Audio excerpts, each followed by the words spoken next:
Hi! അപ്പോൾ നമ്മളിന്ന് വന്നുള്ളത് hydrangea എന്ന് പറഞ്ഞാൽ നല്ലൊരു ബ്യൂട്ടിഫുൾ ഫ്ലവറിങ് പ്ലാന്റ് ആയിട്ടാണ്. അതിൻ്റെ റീപോട്ടിങ് വീഡിയോ ആയിട്ടാണ്.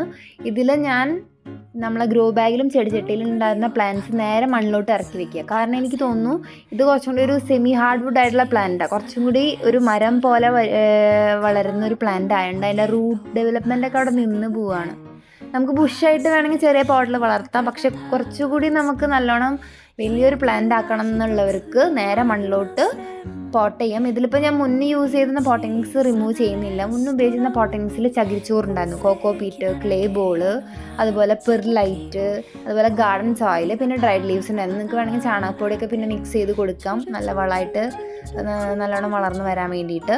നല്ല ബ്രൈറ്റ് ലൈറ്റിൽ വെക്കാൻ നോക്കുക. പക്ഷേ രാവിലത്തെ സണ്ണ് കുഴപ്പമില്ല, പക്ഷേ ഉച്ചയ്ക്കുള്ള ഡയറക്റ്റായിട്ടുള്ള വെയിൽ കൊള്ളുകയാണെങ്കിൽ ലീവ്സ് കരിഞ്ഞു പോകാനുള്ള ചാൻസ് ഉണ്ട്. പിന്നെ ഷെയ്ഡിലും വെക്കാതിരിക്കാൻ നോക്കുക, കാരണം ഫ്ലവേഴ്സ് വിരിയില്ല. അപ്പോൾ നല്ല ബ്രൈറ്റ് ലൈറ്റിൽ വെക്കുക. എന്നിട്ട് ഞാൻ നനച്ചു കൊടുത്തു. എന്നിട്ട് ഇതിൻ്റെ അപ്ഡേറ്റ്സ് ഒക്കെ വേഗം വരുന്നതായിരിക്കും. താങ്ക്